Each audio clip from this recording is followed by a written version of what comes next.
之前咱们在介绍西部航空接收空客 A319neo 时提到过高高原机场，今天就来介绍一下现在全球前10高的高高原机场有哪些，中国有几座，又都用什么飞机在飞呢？高高原机场是指海拔高度超过8000英尺约2438米的机场。由于空气密度低，氧气含量低，飞机的升力减小，发动机的推力降低，起飞时滑跑加速的时间和路程都大幅增加，对于飞机的载重、氧气、燃油等有着严格的限制。加之高原地区的天气复杂多变，气温低，风速大，高高原机场的航班运营有着非常严格的限制。这些机场的跑道都比较长，而且机型选择也不多，主要是空客 A319 和波音737-700等。全球的高高原机场大约有40多座，中国占了25座，数量排全球第一。除了湖北的神农架机场之外，中国的高高原机场基本都集中在青藏高原及周边，包括拉萨贡嘎机场和塔什库尔干红旗拉普机场等。在海外，只有玻利维亚、秘鲁、印度和哥伦比亚等国有高高原干线机场。但是说到高高原机场的排名，拉萨贡嘎机场竟然连前10都进不了。下面我们就来盘点一下全球海拔最高的10座机场，它们依次是：第一名，稻城亚丁机场，海拔4411米。稻城亚丁机场是全球海拔最高的机场，它于2013年9月启用，跑道长度4200米。国航和川航在这里使用空客 A319 飞往成都、重庆、西安等地。第二名，昌都邦达机场，海拔4334米。邦达机场现在拥有2条4500米长的跑道，它最早是一条5500米的6轮砖跑道，曾经长期是全球最长机场跑道的头名。后来由于飞机性能提升，跑道截短使用，并改成了混凝土道面。国航、藏航和西部航空等在这里有航班飞往成都、重庆、兰州、拉萨、西安等地，同样使用 A319 飞机。第三名，日喀则定日机场，海拔4300米。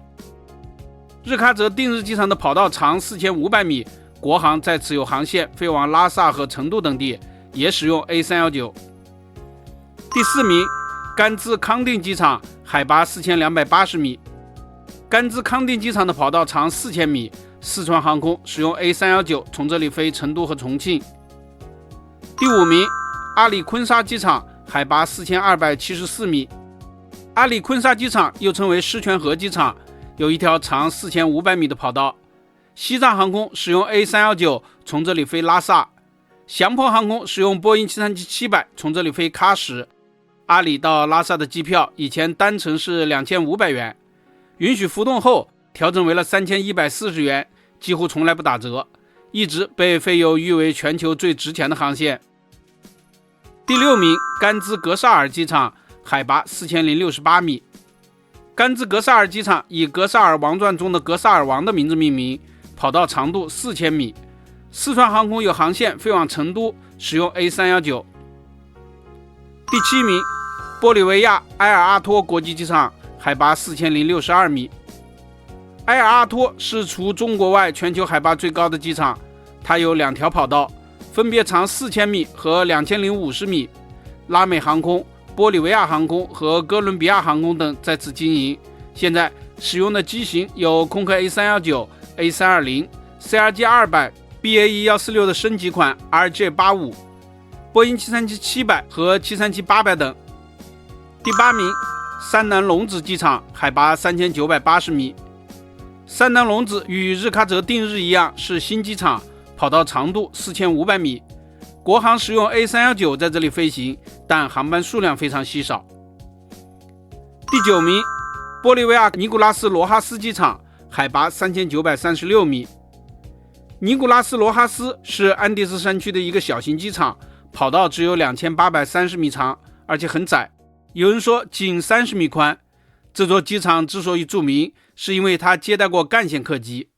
2016年前后，采矿业带动了当地的客流增长，玻利维亚航空使用波音737-700在这里运营，惊险程度无与伦比。玻利维亚航空是由空军经营，尼古拉斯罗哈斯被全球飞友誉为大胆机场，但由于跑道实在太窄，连掉个头的地方也没有。在一次波音737滑出跑道之后，机场就停止了干线飞行。现在这座机场好像已经关闭了。第10名，玉树巴塘机场，海拔3890米。玉树巴塘机场的跑道长3800米，首都航空、东方航空和西藏航空在这里有成都、拉萨、西宁航线，都使用空客 A319 飞机。